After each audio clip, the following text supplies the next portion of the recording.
Alors, donc Solidatech, pour ceux qui ne connaîtraient pas ou mal, on est un programme de solidarité numérique dont le but est d'aider les associations à renforcer leur impact à travers une meilleure utilisation du numérique.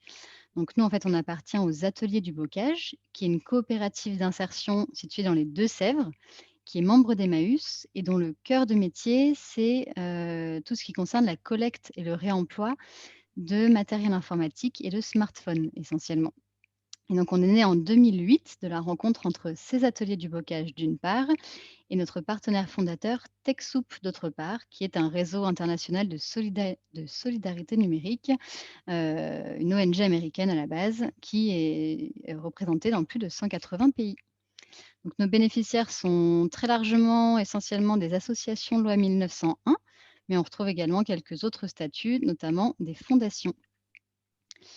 Quelques chiffres clés depuis 2008, on a plus de 32 000 organisations, qui sont bénéficiaires, gratuitement de Solidatech, et on a pu leur distribuer et leur vendre depuis le temps quelques 500 000 outils numériques, ce qui représente pour le secteur associatif une économie à hauteur de 180 millions d'euros.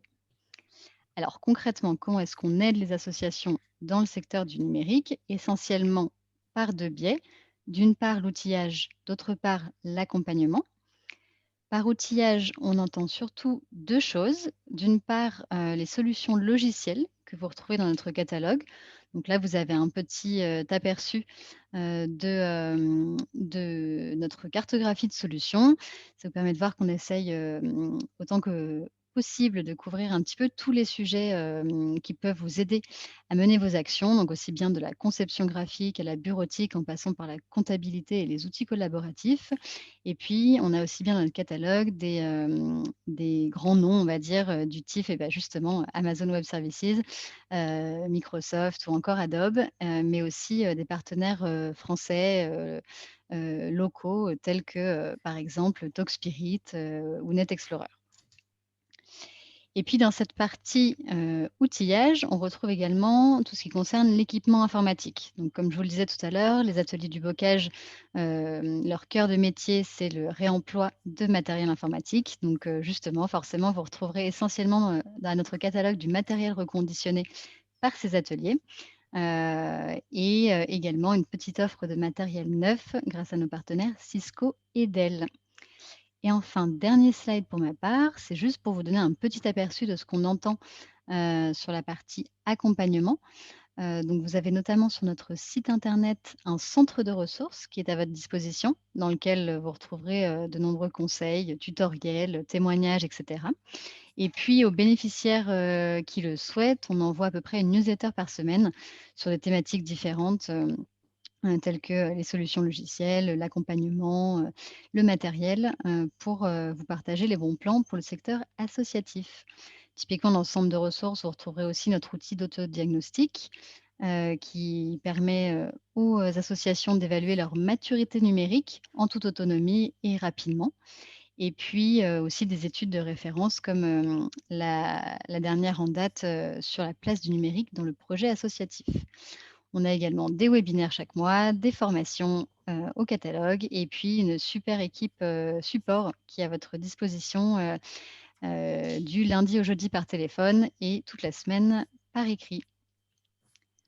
Voilà en ce qui me concerne. Ruben, je vais te laisser la parole du coup et partager ton écran pour passer au sujet du jour. Merci beaucoup.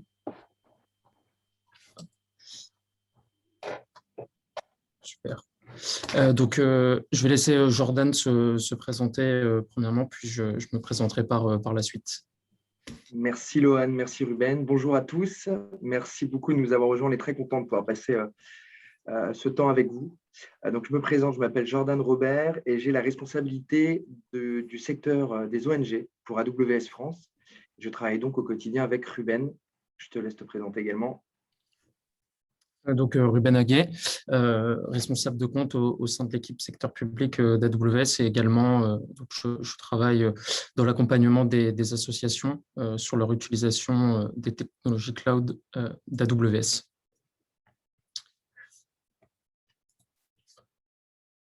Donc, voilà l'agenda de comment se déroulera le webinaire. Donc, tout d'abord, nous allons vous faire une présentation du cloud et également une présentation d'AWS. Ensuite, nous rentrerons sur les enjeux métiers et digitaux auxquels font face les associations et comment certaines d'entre elles arrivent à y faire face, notamment en utilisant le cloud d'AWS. Et donc, nous vous présenterons des cas d'usage et des références publiques. Et enfin, nous prendrons un petit peu de temps à la fin pour pouvoir répondre à toutes vos questions. Donc, qu'est-ce que le cloud computing? Donc, le cloud, c'est le déploiement à la demande de ressources informatiques via Internet et avec une tarification à l'usage. Donc, au lieu d'acheter, de posséder et de déployer vous-même votre centre de données et serveur, vous pouvez avoir accès à des ressources telles que la puissance de calcul, le stockage, les bases de données et d'autres ressources informatiques via Internet et avec une tarification à l'usage. Donc, AWS gère et maintient l'infrastructure informatique et ensuite, donc, vous avez accès à ces ressources via Internet pour y déployer vos applications avec un paiement à l'usage. Donc, quels sont les moteurs d'adoption du cloud? Donc, nous en avons identifié 6. Je vais rentrer dans chacun d'entre eux pour vous le détailler. Donc, tout d'abord, la sécurité. Donc, ce qu'il faut savoir, c'est que lorsque vous utilisez le cloud, vous pouvez bénéficier d'une infrastructure qui est plus sécurisée que sur site. Cela est dû au fait que AWS investit des montants très importants dans la sécurité et donc il serait difficile pour nos utilisateurs de faire ces mêmes types d'investissements eux-mêmes. Et donc pour AWS, notre infrastructure est réellement conçue pour répondre aux exigences de sécurité les plus fortes. Donc, nous collaborons notamment avec certains gouvernements, avec des institutions bancaires, des banques mondiales, qui sont des institutions à très haute sensibilité. Et donc, lorsque vous utilisez le cloud d'AWS, vous pouvez bénéficier de la même sécurité que ces institutions. Le deuxième point, mais très important, qui est un moteur d'adoption clé du cloud, va être les réductions de coûts. Donc, lorsque vous avez une infrastructure sur site, il est très fréquent que vous ayez des ressources qui soient sous-utilisées. Donc, par exemple, des serveurs qui ne sont pas utilisés à pleine capacité. Et cela est dû au fait que vous ayez besoin de prévoir des besoins futurs ou de déploiement de nouveaux projets. Avec le cloud, ce qui est intéressant, c'est que vous pouvez déployer des machines, de nouvelles ressources en l'espace de quelques clics lorsque vous en avez besoin, lorsque vous avez des besoins. Et donc, vous n'avez une infrastructure qui est là que pour répondre à vos besoins. Et dès lors que vous n'en avez plus besoin, vous pouvez terminer, arrêter ces serveurs virtuels si vous avez utilisé des serveurs, par exemple. Et donc, c'est un mécanisme très puissant car cela va vous permettre de ne payer que pour les ressources que vous utilisez et donc de faire des économies de coûts. Le troisième point va être l'agilité et l'innovation. Donc, comme je le disais, avec le cloud, vous allez être en capacité de déployer des ressources informatiques en quelques clics, en quelques secondes. Et donc, réellement, vous allez pouvoir, par exemple, déployer des centaines de serveurs virtuels pour pouvoir déployer vos applications, réaliser de nouveaux projets et donc réellement pouvoir être très agile. Quand, par exemple, commander un serveur, si vous voulez l'installer vous-même sur site, peut prendre plusieurs semaines. Et donc, vous avez la capacité de pouvoir déployer vos nouveaux projets, vos nouvelles applications de manière beaucoup plus rapide et donc de pouvoir innover beaucoup plus, car vous n'avez pas le risque également de devoir investir dans du matériel pour des projets qui ne verront peut-être pas le jour. Ensuite, la résilience et la réversibilité. La résilience, c'est de savoir qu'en utilisant le cloud, on rentrera plus en détail sur l'infrastructure cloud d'AWS par la suite, vous avez la possibilité de redonder vos données, étant donné que l'infrastructure cloud d'AWS est totalement disponible. Et donc, de pouvoir redonder vos données vous permet la résilience de celles-ci et d'être sûr qu'il y ait une bonne durabilité de vos données. Ensuite, la réversibilité, il n'y a aucune contrainte à ce niveau-là. C'est-à-dire que si vous commencez un projet avec AWS demain et qu'après-demain, pour une raison ou une autre, vous souhaitez arrêter ce projet, vous pouvez le faire et il n'y a aucune contrainte. Le cinquième point est l'élasticité. Et donc, vous n'avez plus besoin de présumer vos besoins futurs. Donc, c'est un exercice qui peut être très complexe. Et donc, comme je le disais, avec le cloud, vous pouvez déployer des ressources informatiques en l'espace de quelques clics et de quelques secondes pour pouvoir pallier à vos besoins. Et dès lors que ces besoins sont terminés, vous pouvez terminer ces ressources et donc ne payer que pour ce que vous utilisez. Et donc, un de nos clients, notamment qui est la SNCF, qui fait face à de nombreux pics de trafic de par son activité, donc par exemple, beaucoup de réservations avant les vacances, est en capacité, donc en utilisant l'infrastructure d'AWS qui est scalable, donc de déployer de nouvelles ressources lorsque c'est nécessaire pour absorber le pic de demande. Et dès lors que celui-ci est terminé, ils peuvent réduire les ressources. Et cela s'est vu également durant la crise du Covid, où la SNCF a eu parfois pas d'activité, si ce n'est très peu.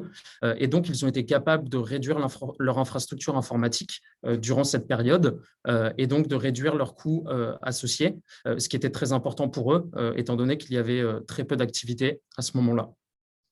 Et enfin, le dernier point très important est que, étant donné que vous n'allez plus avoir à gérer une infrastructure sur site, cela va pouvoir dégager du temps à vos équipes, à vos bénévoles, et donc ils vont pouvoir se concentrer sur des tâches à forte valeur ajoutée, et donc réellement vous aider, aider votre association à avoir un impact et à atteindre l'objectif de votre association. Donc, quels sont les éléments différenciants d'AWS ?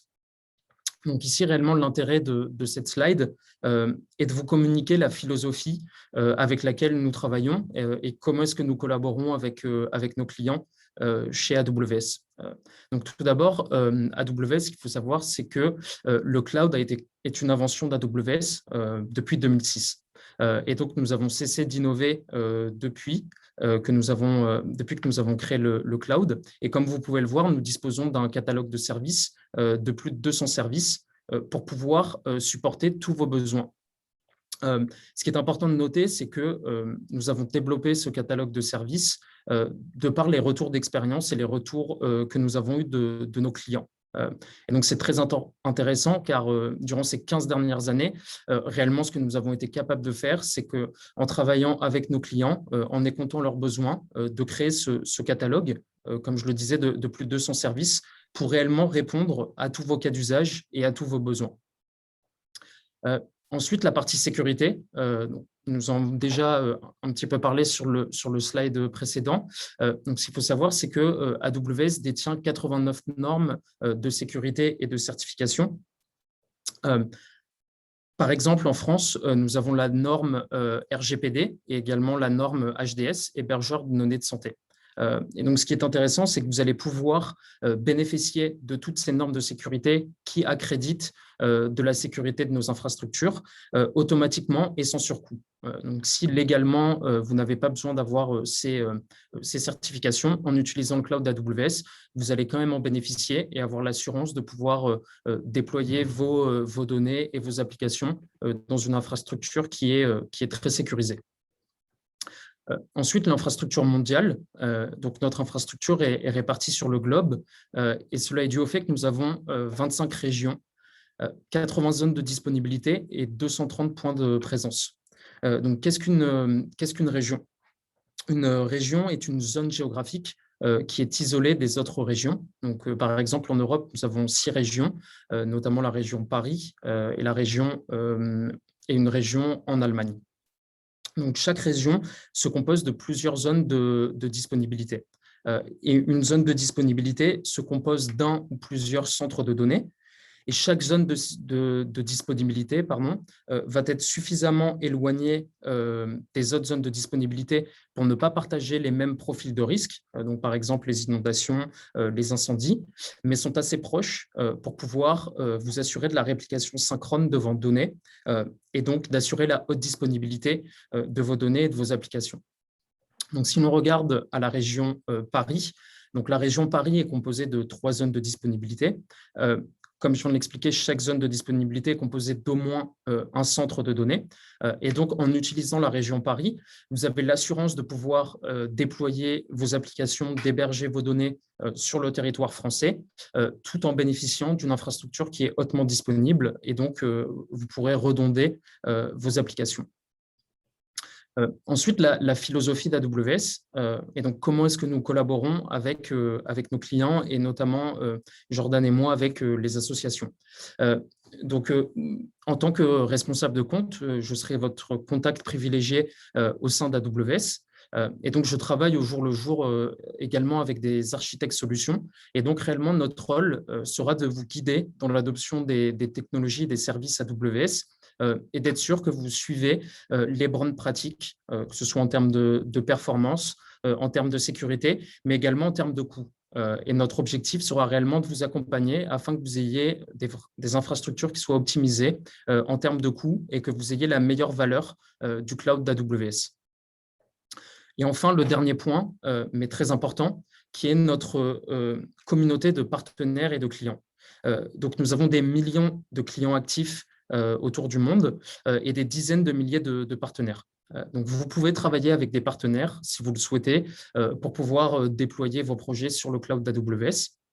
Et ce qui est très intéressant avec cette communauté, qui est réellement la plus importante et la plus dynamique communauté du cloud, et que nous pouvons réellement collaborer depuis 15 ans avec nos clients, réellement avoir leur retour d'expérience. Et c'est ce qui nous a permis de créer un catalogue de services qui soit là pour répondre réellement à tous leurs besoins. Et notamment, donc, dans le secteur public, nous collaborons avec, comme je le disais, des gouvernements, également dans le monde de la santé, dans le monde de l'éducation et bien évidemment dans le monde du secteur associatif. Et donc, vous pouvez bénéficier de toute cette expérience que nous avons au sein du secteur public en utilisant nos technologies. Et donc, pour la 10e année consécutive, nous avons été positionnés par Gartner donc dans le Magic Quadrant en tant que leader de l'industrie du cloud. Et donc, je pense que cette position est le fruit des facteurs que nous venons d'évoquer sur la slide précédente. Et nous sommes réellement très fiers que cela légitime notre position, mais également la confiance que nous donnent nos utilisateurs et nos clients. Donc, sur la partie responsabilité sociétale, avant tout pour AWS, c'est l'environnement. Donc, depuis 2018, nous avons dépassé 50% d'utilisation d'énergie renouvelable dans nos centres de données et nous avons pour objectif d'atteindre 100% d'énergie renouvelable d'ici à 2025. De plus, une étude récente a montré que si une entreprise ou une association, une organisation utilisait le cloud d'AWS au lieu d'avoir sa propre infrastructure sur site, ils seraient en capacité de réduire de près de 88% leurs émissions énergétiques.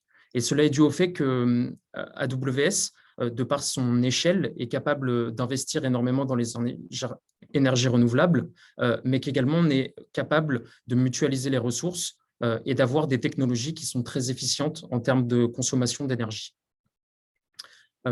Ensuite, l'ASDI, qui va être l'initiative de données sur le développement durable d'Amazon, qui vise à accélérer la recherche et l'innovation sur le développement durable. Et nous le faisons en développant des outils et en minimisant les coûts pour acquérir et analyser d'importants ensembles de données sur le développement durable. Et nous avons notamment une collaboration très intéressante à ce sujet avec DE Africa, donc Digital Earth Africa. Et donc, nous avons travaillé avec cette organisation afin de mettre à disposition des pétaoctets de données satellitaires prêtes à être utilisées pour que certaines organisations sur le territoire africain soient en capacité de prendre des décisions notamment basées sur l'agriculture, basées sur les prochaines sécheresses, réellement pour améliorer le développement durable du continent africain. Ensuite, AWS Restart, c'est un programme de formation que nous avons lancé en 2020 en France, qui vise à former les personnes qui sont éloignées de l'emploi aux technologies cloud. Donc, c'est une formation complète en classe. Et donc, nous sommes très fiers également d'annoncer que nous avons lancé la première promotion, la première classe AWS Restart, en collaboration avec APF France Handicap. Et donc, nous allons former des bénéficiaires de cette association qui ont un handicap et qui sont un petit peu éloignés de l'emploi, afin de les former aux technologies cloud et donc d'essayer de les rapprocher et de les aider à leur réinsertion professionnelle. Et enfin, le dernier point, qui est notre collaboration notamment avec Solidatech. Nous avons un programme de crédit AWS et donc nous offrons aux associations loi 1901 $2 000 de crédit promotionnel par an pour les aider dans le lancement de leur projet sur le cloud AWS. Et donc nous avons ce partenariat en France, mais nous le faisons également de manière mondiale pour pouvoir soutenir justement les associations dans le monde. Et donc, ce programme est disponible dans 50 pays autour du globe. Et enfin, une analyse qui a été faite, une enquête nationale, pardon, qui a été faite début d'année 2021 auprès de 1005 entreprises, 495 utilisateurs du cloud, qui a trouvé que AWS a généré en 2020 1,6 milliard de valeur économique. Et donc, cela est dû à plusieurs choses. Premièrement, en 2020, il y a eu la crise du Covid qui a impacté de nombreuses associations et de nombreuses entreprises. Et donc, le cloud a été un enjeu clé dans la continuité des services de ces entreprises et des acteurs du secteur public. Et donc, nous avons également comme je le disais, de par les mécanismes du cloud, étaient en capacité d'aider de nombreux de nos utilisateurs à réduire leurs factures informatiques via l'utilisation du cloud et donc le paiement à la demande, mais également les aider à innover et à être beaucoup plus agiles via les technologies cloud. Et donc, de ce fait, nous avons été très heureux de pouvoir contribuer à hauteur d'1,6 milliard d'euros de valeur économique. Et nous contribuons également à supporter 22 000 emplois sur le territoire français. Et donc ici, vous avez un aperçu de toutes les associations avec lesquelles on travaille autour du globe, donc notamment les Restos du Cœur et l'UCPA en France. Et Jordan va parler un petit peu plus en détail de notre collaboration avec ces deux associations plus tard lors du webinaire.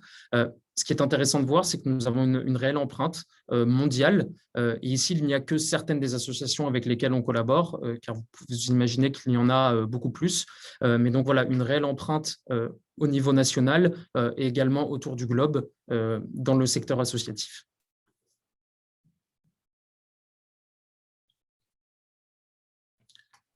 Donc, je vais maintenant passer la main à Jordan pour qu'il puisse parler des grands enjeux du secteur associatif. Merci beaucoup, Ruben.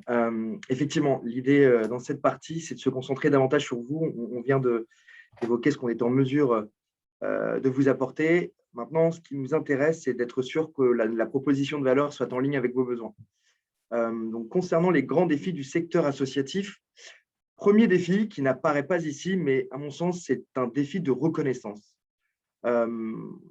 Premier chiffre qui me vient en tête, c'est 1,3 million. C'est le nombre d'associations actives aujourd'hui en France. Ça représente à peu près 104 milliards d'euros de budget cumulé. À peu près, c'est 7,5% de l'emploi privé en France. Bien évidemment, je ne prends pas en considération le nombre de bénévoles. On parle ici de plusieurs millions, mais alentours de 12 millions à peu près. Paradoxalement, en effet, la diversité des actions qui sont menées par les associations, si vous voulez, dissimule la réelle puissance dans l'écosystème. Et c'est ce qui peut parfois aussi rendre le discours moins audible. Et c'est à ça qu'on va essayer de travailler. C'est là-dessus qu'on va essayer de travailler ensemble. Donc, dans les grands défis, le premier, c'est évidemment la structure de ressources. Typiquement, un chiffre qui nous a évidemment marqué, c'est la décroissance, en tout cas, du financement public. Pour vous donner à peu près un exemple, le financement des associations par le gouvernement était aux alentours de 34%, on va dire, en 2005. Il est descendu à 20% en 2017. Les besoins sont croissants, bien évidemment, et ce manque à gagner, il faut pouvoir le trouver. Et ça passe notamment, par exemple, et on va pouvoir en parler plus en détail par la suite, par une stratégie de collecte de fonds qui soit à la fois impactante et efficace. Le deuxième grand défi, c'est la transformation de l'engagement. Avec aujourd'hui, d'une part, des structures qui se veulent de plus en plus horizontales et qui, par histoire, étaient beaucoup plus verticalisées, mais aussi un changement de l'engagement de par les bénévoles. Aujourd'hui, on parle de mécénat de compétences, par exemple. Les bénévoles ont aussi la volonté, peut-être, d'être moins récurrents, de pouvoir donner quelques heures de leur temps sans engagement. Et ça aussi, c'est également à prendre en considération. Et puis, le troisième point, le troisième grand défi, c'est les besoins sociétaux et évolutifs, bien sûr. Et là, qui de mieux que les associations qui sont au cœur même du réacteur pour identifier ces nouveaux besoins. Et derrière, il y a un devoir qui vient avec cette responsabilité-là, c'est celle de pouvoir justement prendre en considération ces besoins-là et essayer d'y répondre. Et on va regarder ensemble comment, grâce à l'innovation et au cloud, on va pouvoir le faire. Slide suivant. Merci beaucoup. Donc, concernant les dynamiques nouvelles pour les ONG, on en constate également trois. La première, c'est la suppression de l'ISF en 2018, qui a un impact assez fort sur les donations. On l'estime à peu près à moins 23% le nombre de donations sur cette population-là. Le deuxième grand impact, évidemment, c'est le Covid. Néanmoins, ce que l'on constate, c'est que le niveau de donation reste probablement le même en réalité. Ce qui va être modifié ici, c'est plutôt les clés d'allocation, où les personnes et les donateurs vont davantage donner pour le secteur de la recherche, le secteur de la santé en règle générale. Et puis enfin, c'est cette partie nouvelle technologie également, qui est aussi le fruit du Covid-19, malheureusement d'une certaine manière, c'est la nécessité de devoir digitaliser ces processus pour être plus résilient et continuer à opérer. Et aujourd'hui, les associations, en règle générale, c'est ce qu'elles nous disent.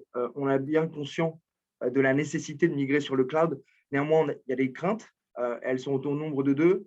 Nous n'avons pas les compétences en interne. Et on va voir comment est-ce que nous, on peut vous aider justement à vous former sur le sujet, d'une part. Et de 2, c'est bien évidemment la complexité.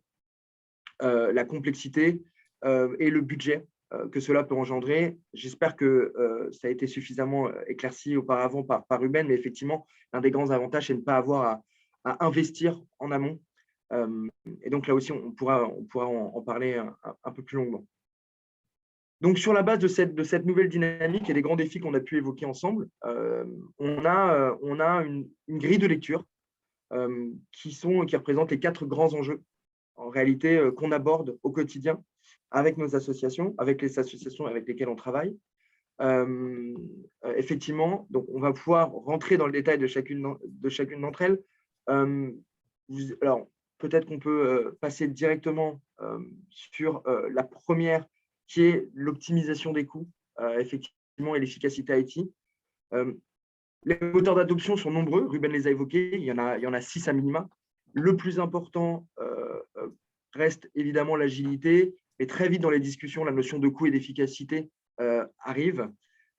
Et à ce titre, en réalité, ce que l'on constate, alors c'est le fruit de différentes études, dont on pourra vous partager bien sûr, c'est sur ce qu'on appelle du lift and shift, c'est-à-dire des associations qui bénéficiaient d'une infrastructure sur site et qui décident de migrer sur AWS en copiant littéralement et en la collant sur le cloud, on est entre 20 et 30% d'économie.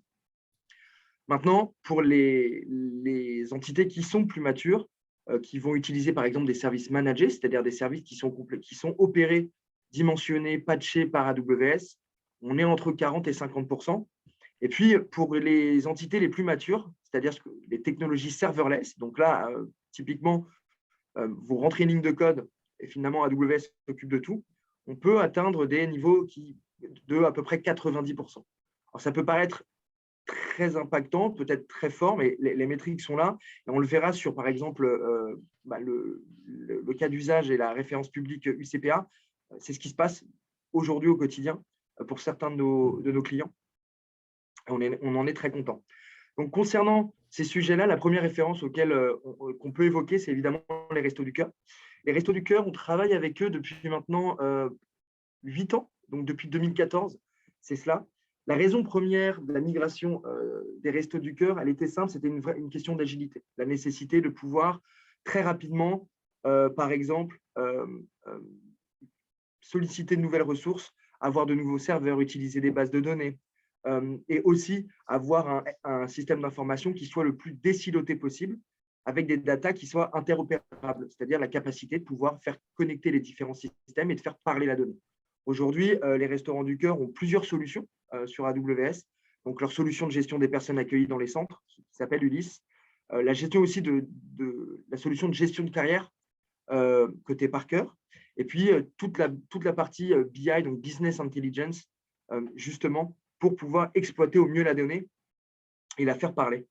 Ce qui est assez intéressant avec le cas d'usage des Restos du Cœur, c'est qu'il y a eu au-delà de ça tout un accompagnement aussi de montée en compétences. On a fait intervenir des experts AWS sur des sujets très spécifiques pour pouvoir les aider en termes d'architecture. On les a aussi aidés en leur apportant des formations gratuites, qu'elles soient digitales ou en présentiel. Et on continue d'accélérer avec les Restos du Cœur pour les aider davantage. La deuxième référence, toujours très parlante, et d'ailleurs, je vous encourage à aller consulter notre podcast AWS en français. Vous aurez une interview du DSI de l'UCPA qui s'appelle Hugues Gendre et qui est un utilisateur, l'UCPA est aujourd'hui complètement all-in sur AWS. Qu'est-ce que c'est que le all-in? Pour nous, c'est lorsque notre client et l'association en question reposent complètement sur AWS.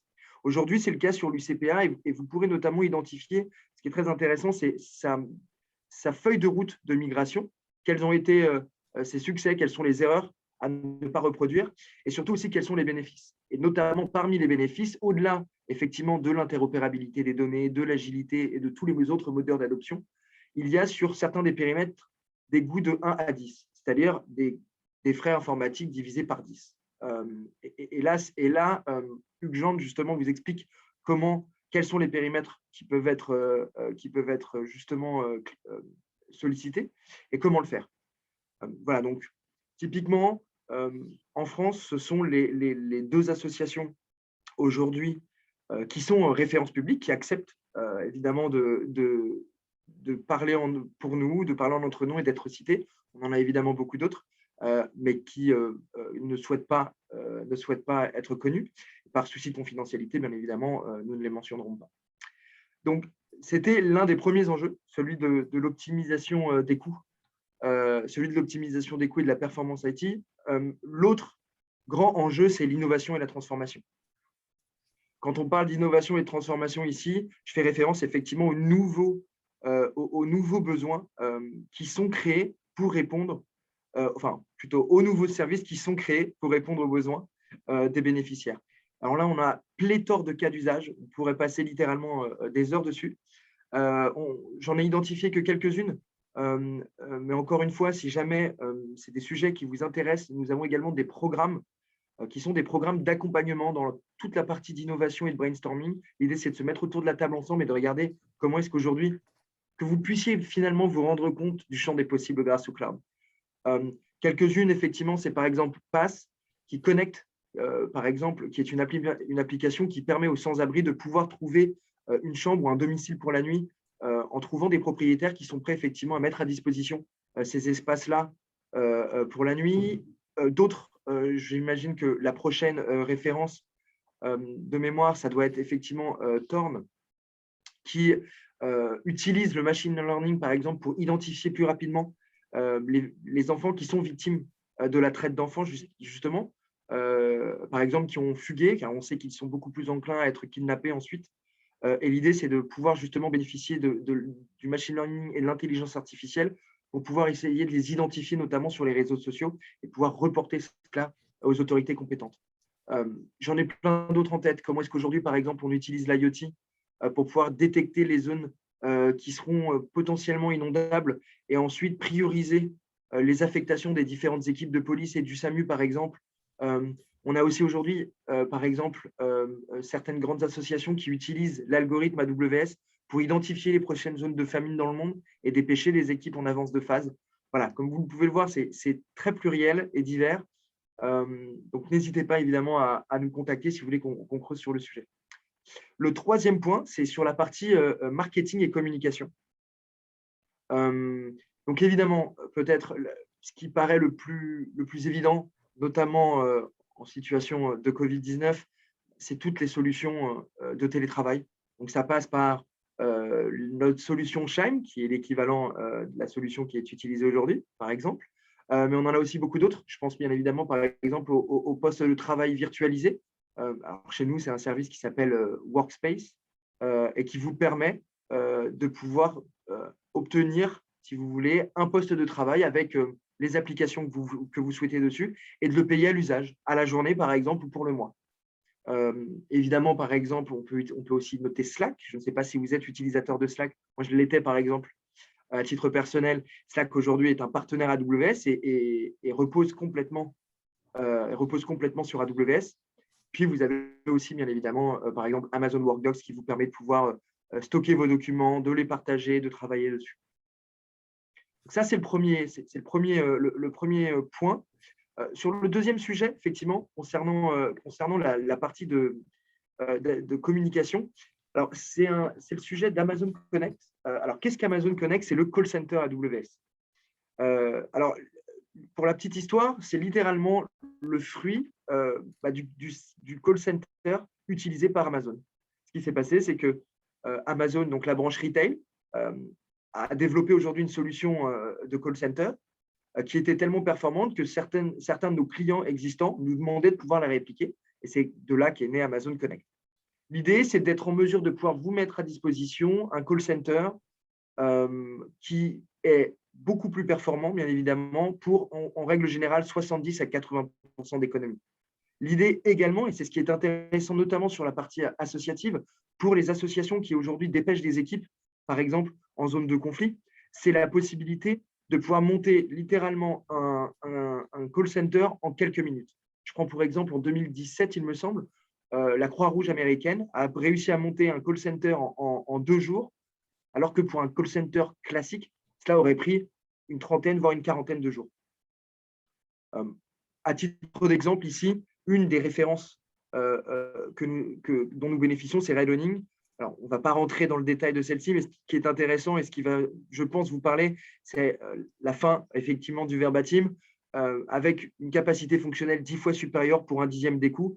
Et c'est ce que l'on constate chez à peu près toutes les associations avec lesquelles on travaille et avec lesquelles on aborde le sujet, en tout cas, du call center, pour celles qui en ont déjà un. Voilà pour la partie communication et marketing. Et sur le dernier point, qui est la partie croissance des ressources, qui est évidemment au cœur même de la stratégie des associations. Mais néanmoins, ce dont on se rend compte, c'est que environ 50% des associations avec lesquelles on discute aujourd'hui n'ont pas de stratégie claire et limpide concernant la collecte de fonds. La plupart du temps, ce qu'on nous dit, c'est mon objectif principal, c'est de recruter de nouveaux donateurs. Et c'est évidemment l'une des clés du succès. L'autre clé, et c'est souvent ce qu'on essaye aussi d'apporter, c'est de réfléchir à comment améliorer la rétention des donateurs et comment améliorer la récurrence de dons, avec par exemple des programmes de dons mensuels. Comment aussi renforcer l'engagement des donateurs. Parce qu'aujourd'hui, avoir une cause qui est juste et noble n'est pas suffisante. Ce que veut un donateur, c'est se sentir impliqué, faire partie de la cause, avoir l'impression aussi qu'il est récompensé pour ce qu'il fait. Ça peut paraître tout bête, mais un mail après un don, un appel téléphone pour le remercier, c'est ces petites choses aussi qui permettent d'améliorer la rétention. Et tout ça, on est en capacité de pouvoir l'automatiser, on va pouvoir y revenir. Mais quand on parle de croissance des ressources, ce n'est pas uniquement des ressources financières, c'est aussi de la force première des associations, c'est-à-dire des bénévoles et des salariés. Et là, ce qu'on se rend compte, et c'est d'ailleurs pour ces raisons-là, la plupart du temps, que certaines de nos références acceptent de devenir références publiques, c'est parce que grâce au cloud, on est en mesure de délivrer des projets beaucoup plus structurants et impactants, notamment via des projets plus innovants. Et grâce à ça, c'est un vecteur formidable de communication. Et donc, qui dit de communication dit de notoriété, et derrière, la possibilité d'avoir un pôle d'attractivité plus fort et peut-être de recruter davantage de bénévoles. Pour ce faire, c'est ce que j'évoquais au préalable, on a la possibilité de vous accompagner, vous et vos équipes, dans des formations. Alors, vous avez la possibilité de passer par un partenaire. Certains de nos partenaires sont certifiés, ils sont en mesure de le faire. Je vois ici, par exemple, Devoteam et Global Knowledge. Mais on met aussi à votre disposition des centaines de webinars ou de formation digitale que vous pouvez accéder, auxquelles vous pouvez accéder via une multitude de plateformes. Et typiquement, dès lors que vous engagez la conversation avec nous, c'est notre rôle à Ruben et moi, en fonction de votre besoin et des besoins que vous avez évoqués, eh bien, de vous partager effectivement ces nouveaux webinaires, ces nouvelles formations qui apparaissent, dont vous n'auriez pas forcément entendu parler. C'est notre rôle aussi d'être en mesure de vous les proposer en fonction de vos besoins. Voilà. Une fois la partie ressources humaines, c'est aujourd'hui comment est-ce qu'on peut utiliser la technologie cloud AWS, et notamment l'intelligence artificielle et le machine learning, pour pouvoir améliorer finalement votre campagne de nom. Donc, le premier service auquel je pense, c'est Amazon SageMaker. Amazon SageMaker, c'est l'un de nos services d'intelligence artificielle. Il faut le voir comme une gigantesque boîte à outils pour concevoir des modèles algorithmiques, mais on peut aller beaucoup plus loin. Et on a, pour les moins techniciens d'entre nous, dont je fais partie, des solutions qui sont déjà pré-packagées, qui vous permettent de pouvoir typiquement utiliser du machine learning sans taper une seule ligne de code. Et typiquement, grâce au machine learning, on va être en capacité d'identifier les personnes qui sont les plus susceptibles de s'engager et de faire un don. Mais pas seulement. On va être aussi en mesure d'identifier à quel moment ils sont le plus susceptibles de le faire et quel est le contenu de la conversation qui est le plus susceptible d'enclencher un don. Aujourd'hui, si on le combine avec un autre service AWS, qui est un service, on va dire, de marketing, qui s'appelle Amazon Pinpoint, vous allez être en fait en mesure, typiquement, de pouvoir identifier si ce donateur va être beaucoup plus sensible à, par exemple, une communication sur une action menée localement et via un SMS, ou peut-être que le donateur B, lui, sera beaucoup plus sensible, par exemple, à une action menée à l'international ou pour défendre la cause animale, mais par mail ou par un appel en directement. Et tout ça va être automatisé. Le modèle va en plus bénéficier du machine learning, donc de l'apprentissage automatique, et se renforcer, et donc renforcer le succès de vos campagnes de dons. Pour vous donner quelques métriques concernant les clients qui utilisent ces solutions, alors effectivement, dans les termes que vous allez voir inscrits, ce n'est pas vraiment des métriques propres aux associations. On parlera davantage de dons et pas de chiffre d'affaires. Mais là, ce sont pour le moment les seules références publiques dont nous bénéficions. Ce que l'on constate, c'est 50% de campagnes supplémentaires de lancer parce que le travail en amont est bien moindre, notamment le travail de qualification des leads, par exemple, et surtout un taux de conversion des campagnes qui s'améliore de 20%. 20%, c'est conséquent et c'est un impact direct sur la valeur totale des dons acceptés. Ensuite, derrière, vous avez par exemple une autre référence qui, elle, explique par exemple qu'elles ont pu améliorer par 3 le chiffre d'affaires de leur campagne marketing. Alors, si on transvase ça sur les métriques du secteur associatif, c'est demain la possibilité finalement de pouvoir augmenter le niveau de dons moyen et augmenter le succès de vos campagnes marketing. Et ça va avoir un impact direct, bien évidemment, sur votre budget.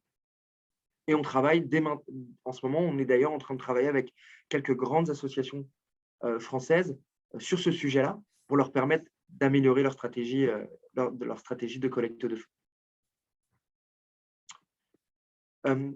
Voilà pour ma part sur les différents enjeux. J'espère que vous êtes retrouvés finalement dans les grands défis auxquels vous faites face et surtout que la manière dont on essaye de vous accompagner a pu faire écho, en tout cas a pu vous séduire.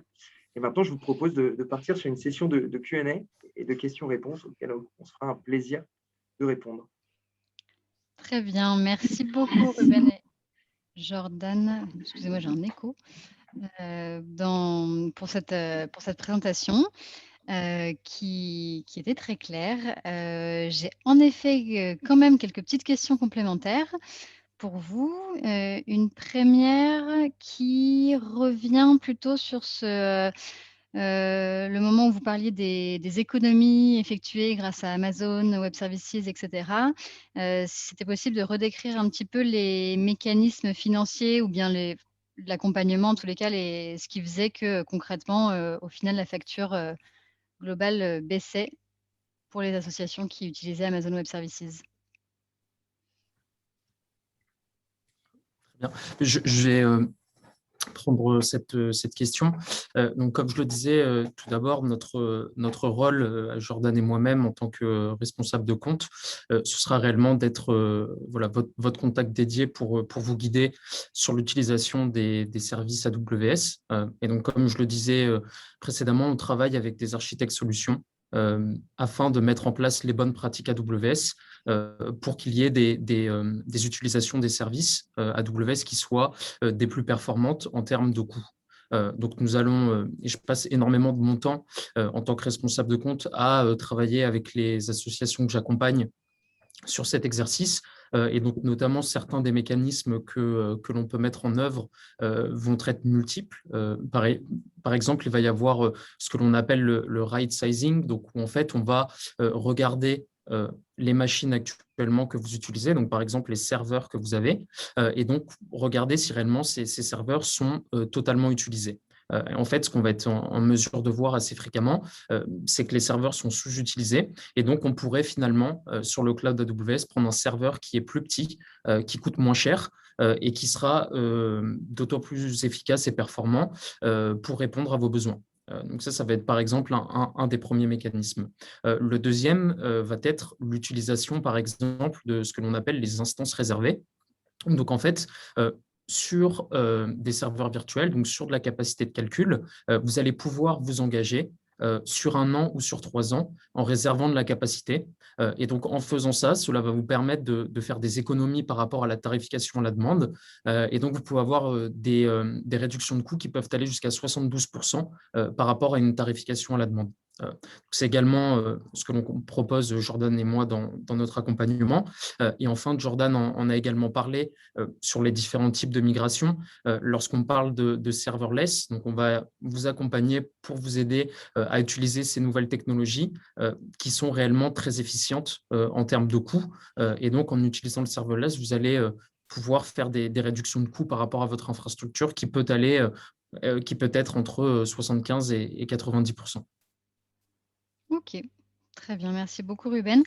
Et toujours sur le sujet des coûts, mais pour le coup en prenant un petit peu la question de l'autre point de vue, on a une question de Corinne qui demande si, concernant les toutes petites associations, vous avez un accompagnement particulier qui, du coup, soit à moindre coût. Et moi, je vais même me permettre d'élargir un petit peu la question et de globalement vous demander si AWS, ça peut aussi être une solution pertinente pour les petites structures ou si quand même ça ne concerne que voilà, des exemples tels que les Restos du Cœur, etc. Alors, ce qui est vraiment intéressant avec le cloud, c'est que vraiment, ça peut être utilisé par tous nos clients.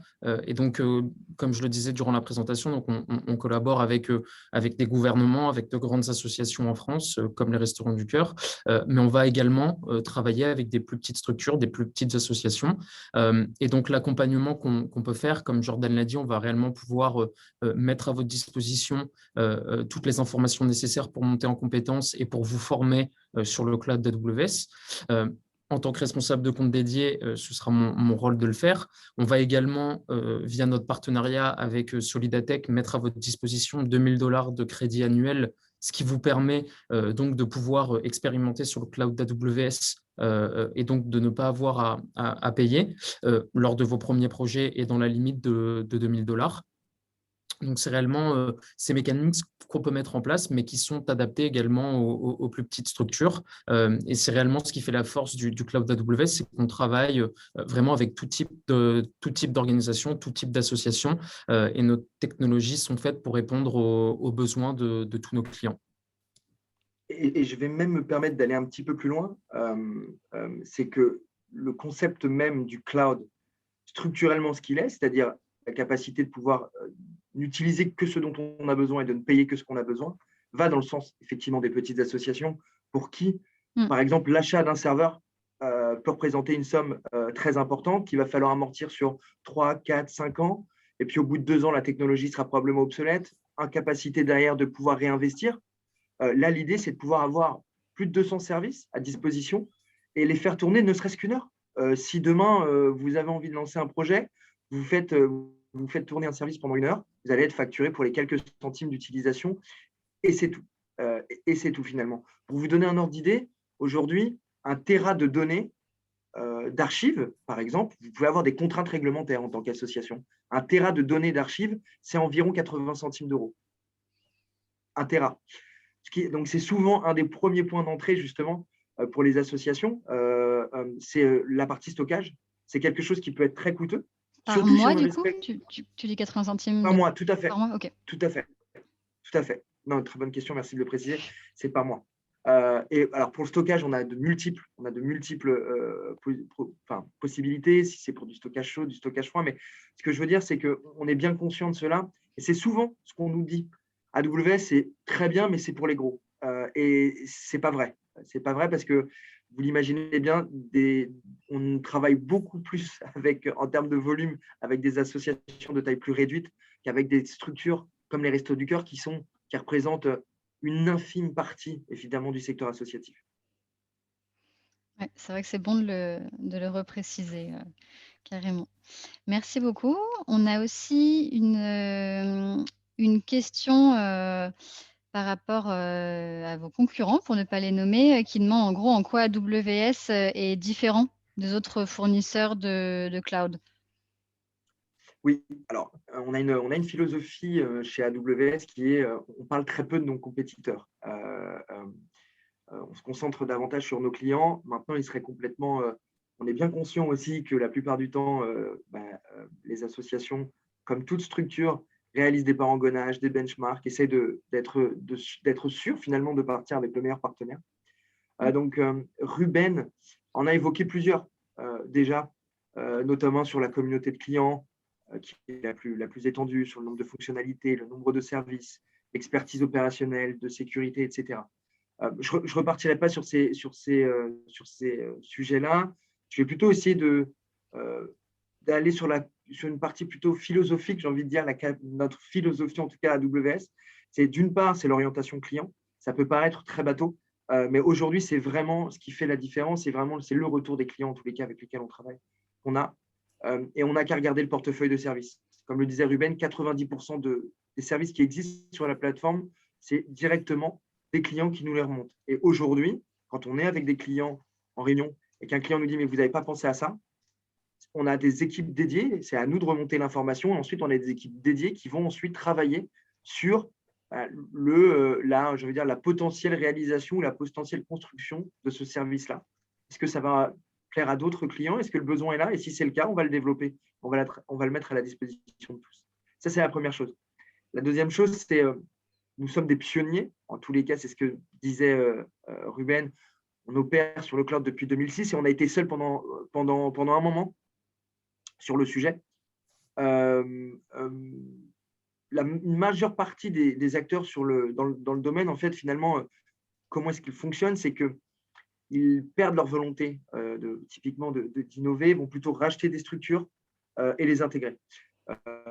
C'est une stratégie qui peut fonctionner, mais ce n'est pas la nôtre. Au même titre que, typiquement, regarder ses compétiteurs, les services que proposent ses compétiteurs et ensuite proposer les mêmes, c'est une stratégie qui peut fonctionner, c'est juste pas la nôtre.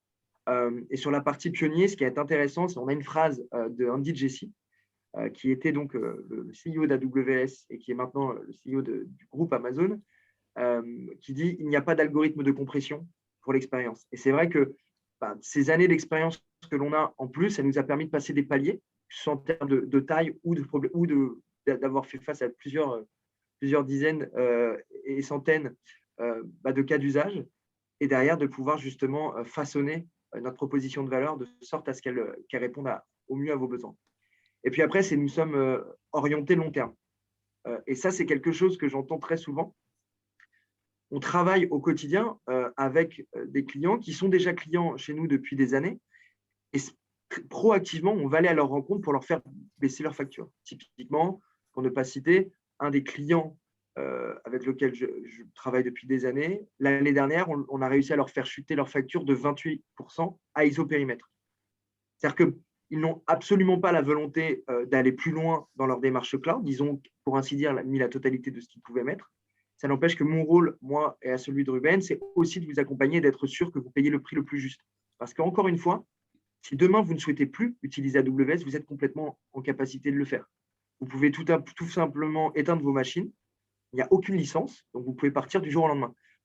Et de par ce fait, on est obligé effectivement de vous apporter le niveau de service qui soit le meilleur possible pour être sûr que vous restiez avec nous. Voilà, c'est à Très peu bien. près les grands éléments. Merci Jordan. Je propose qu'on prenne une dernière question. Je pense que l'un de vous a ouais, j'entends tout en double.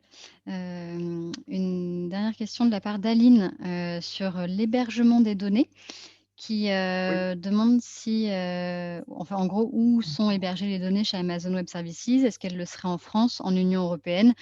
Et d'ailleurs, quelle différence ça peut faire? Et puis on conclura ensemble après avec un sondage express. Ok, super. C'est une très bonne question, effectivement. Il y a deux grands facteurs qui sont des points cardinaux pour nous et qui sont d'ailleurs complètement consultables sur le contrat utilisateur. C'est d'une part, AWS ne touche jamais les données, donc vous décidez, et d'autre part, vous décidez de la localisation de ces données. Aujourd'hui, on a 25 régions. C'est complètement à votre disposition de choisir si vous voulez les héberger, par exemple, je vous dis n'importe quoi, à Londres, à Francfort, à Dublin ou en France. Si vous voulez décider de les héberger en France, ces données ne sortiront jamais de la région française. Jamais. AWS n'a absolument pas la capacité de pouvoir accéder à vos données. Encore une fois, c'est propre au contrat utilisateur. Et on pourra même creuser ces sujets-là. C'est des sujets, bien évidemment, qu'on aborde toute la journée. Donc, je vous encourage fortement à nous contacter parce que ce sera un plaisir de pouvoir rentrer dans le détail de ces sujets-là. Mais effectivement, et je vois une deuxième question et je vais Oui, justement, m'empresser Jordan, d'y répondre. Oui, je tout à fait. voudrais te demander un gros défi de répondre réellement par oui ou par non, et puis de Oui, creuser si besoin après coup avec la oui, cinquième oui, et question. sur toutes les couches. Une question de Ludwig. Est-ce que l'hébergement est agréé données de santé? Oui, et sur toutes les couches. Très bien. Et une Une question de assiste. Corinne. Est-ce que c'est possible d'héberger un site internet qui intègre des sous-sites chez Amazon Web Services? C'est possible. Alors, c'est une bonne question. Il faudra qu'on creuse le sujet. Je vous encourage typiquement à nous contacter pour bien qualifier au mieux le besoin. Je ne suis pas sûr d'avoir tout compris pour le moment, mais on le fera avec plaisir et on mettra nos experts IT dans la boucle pour être sûr de vous apporter les meilleures réponses. Ça marche très bien. Merci beaucoup pour vos réponses à vos questions. Avant que chacun ne reparte de son côté, je vous ai lancé un petit sondage très rapide qui consiste simplement à obtenir votre accord ou pas. C'est vraiment bien évidemment comme vous le souhaitez, pour savoir si vous acceptez d'être recontacté par Jordan et Ruben pour en savoir plus sur leur offre, sachant que par ailleurs, ils mettent en plus, hein, vous l'avez vu au début, sur le premier slide, sur leur support de présentation, ils mettent à disposition leurs contacts. Donc, vous pourrez aussi les recontacter par ce biais si jamais vous avez raté le coche de répondre à ce petit sondage. Et tout en laissant le sondage tourner, je vais vous remercier tous les deux, Jordan et Ruben, pour cette présentation et ces réponses très claires. J'espère que ça a éclairé nos bénéficiaires. N'hésitez pas aussi à aller vous renseigner sur notre catalogue, sur l'offre Amazon Web Services également. Est-ce que vous voulez un petit mot de la fin ou... Alors, je vais te laisser conclure, Ruben. En tous les cas, merci beaucoup de nous avoir accordé du temps et on était très contents de pouvoir vous expliquer comment est-ce qu'on aide les différentes associations au quotidien. Pareillement, merci à tous pour votre temps et n'hésitez pas, comme l'a dit Lorraine, vous avez nos contacts à Jordan et moi-même sur le deck, donc n'hésitez pas à nous envoyer un email ou nous appeler directement, on sera ravis de pouvoir vous accompagner et répondre à vos questions. Super, merci beaucoup. Bonne journée à tous Merci. et accessoirement, c'était le dernier webinaire de la saison pour Solidatech, donc de vive voix et avec un peu d'avance. Bonnes vacances à tous. À Bonnes vacances à tous. bientôt. Au revoir. Au revoir. Au revoir.